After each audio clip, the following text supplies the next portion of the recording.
नमस्कार, म doctor Ramesh Ghimire, senior consultant radiologist. Doctor साहेब, स्वास्थ्य जीवनको साथीको नयाँ अङ्कमा हजुरहरूलाई स्वागत गर्न चाहन्छु। आज म धेरैजना मान्छेहरूले सोधिरहेको प्रश्नको एउटा जवाब दिन गइरहेको छु। धेरै मान्छेको एउटा कन्फ्युजन छ।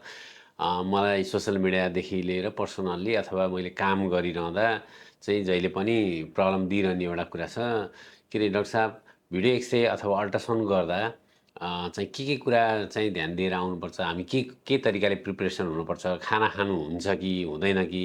पिसाब रोक्नुपर्छ कि पर्दैन कि? भन्ने धेरै खालका कुराहरू अब यो चाहिँ धेरैजना रेडियोलोजिस्टहरूलाई चाहिँ सोधिरहने प्रश्नहरू हुन्। यसको बारेमा म केही कुराहरू क्लियर गर्न गइरहेको छु। सर्वप्रथम त भिडियो एक्सरे भनेको एउटा मेसिनबाट गरिने जाँच हो र पेटको भिडियो एक्सरे गर्दा चाहिँ के हुन्छ भन्दाखेरि खाना खाने र नखाने कुराको बारेमा कुरा गरौँ।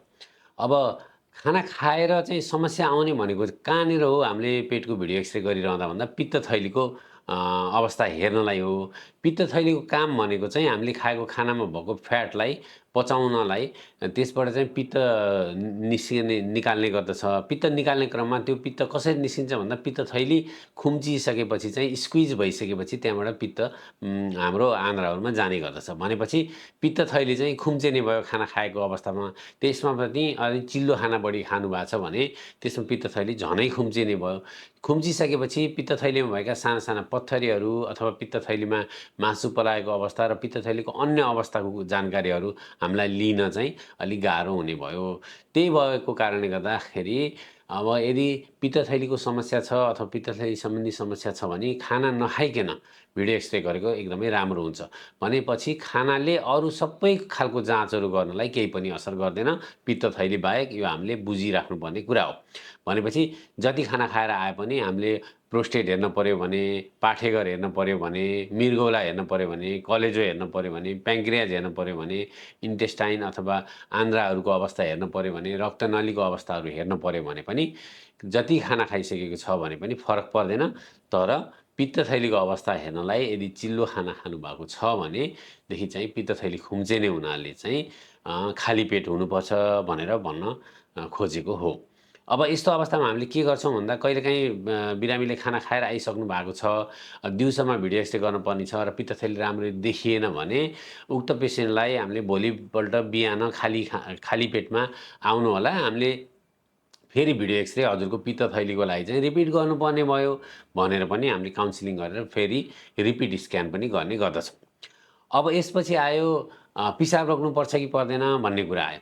नर्मल्ली बिरामीहरूले पिसाब रोक्नुपर्छ, पानी खानुपर्छ भन्ने खालको पहिल्यैदेखि आएको कुराहरू चाहिँ अब जुन कुराहरू छ त्यही कुरामा अडिग भएर मैले त पिसाबै लाएको छैन अथवा मैले पानी नै खाएको छैन, मलाई पिसाब त लाग्छ तर पानी नै खाएको छैन, अब भिडियो एक्सरे मैले कसरी गर्ने, पानी खानु पर्यो भनेर कोही चाहिँ अल्ट्रासाउन्ड रुममा बेडमा सुत्नुभन्दा अगाडिसम्म पनि पानी खाइरहेको देखिरहेको हुन्छु होइन। अब यो कुरालाई कसरी क्लियर गर्न चाहन्छु भन्दा पानी खानुसित मतलब छैन।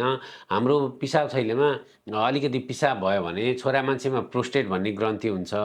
त्यो ग्रन्थि हेर्नलाई चाहिँ पिसाब लाग्यो भने, पिसाब अलिकति भयो भने चाहिँ हामीलाई सजिलो हुन्छ र एक्चुअल मेजरमेन्ट पनि आउँछ प्रोस्टेटको।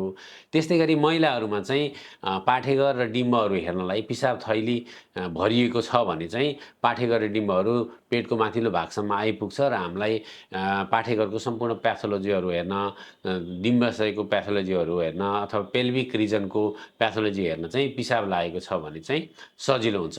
त्यही भएर चाहिँ म के भन्न चाहन्छु भन्दा पानी खाने भन्दा पनि पिसाब चाहिँ अलिकति होल्ड गरेर राख्नुभयो भने हाम्रो तल्लो पेटको छोरा मान्छेमा पनि छोरी मान्छेमा पनि तल्लो पेटको स्क्यान गर्नलाई चाहिँ सजिलो र सहज हुन्छ। कसैले चाहिँ के गर्नुहुन्छ भन्दा 2-4 घन्टादेखि नै पिसाब रोकेर पुरै त्यो पिसाब थैली चाहिँ अब 1 लिटर पिसाबसम्म होल्ड गरेर जबरजस्ती गरेर राम्रो देखिन्छ अरे भनेर त्यस्तो आफूलाई अनइजी हुँदासम्म पनि होल्ड गरेर आउनुहुन्छ। त्यो चाहिँ राम्रो कुरा होइन। हामीलाई नर्मल पिसाब भनेको 300-350 ml जति पिसाब थैलीमा पिसाब भयो भने चाहिँ कम्फर्टेबल जोनमा पिसाब रोक्नु भएको छ भने हामीलाई त्यसले स्क्यान गर्नलाई चाहिँ एकदम सजिलो हुन्छ। अब अरू कुरा गरौँ, गर्भवती महिलाले के गर्ने त भिडियो एक्सरे गर्न आउँदाखेरि? खाना खाने कि पिसाब रोक्ने कि नरोक्ने भन्ने कुराहरूको बारेमा चर्चा गरौँ।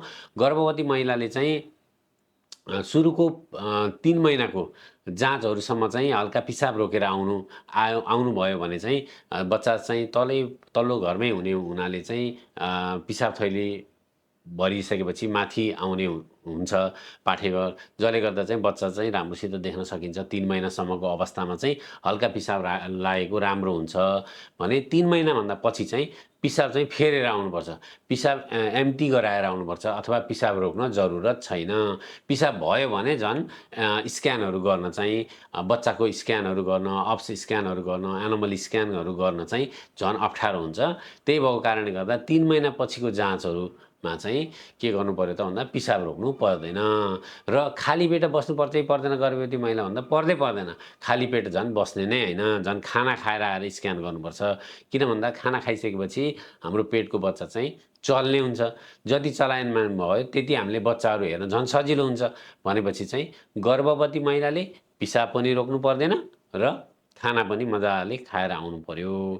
अनि यही कुराहरूलाई मैले जानकारी दिने हिसाबले आजको यो एपिसोड बनाएको छु। सबैजनाले यो एपिसोड सुनिदिनु भएकोमा हृदयदेखि धन्यवाद दिन चाहन्छु। धन्यवाद।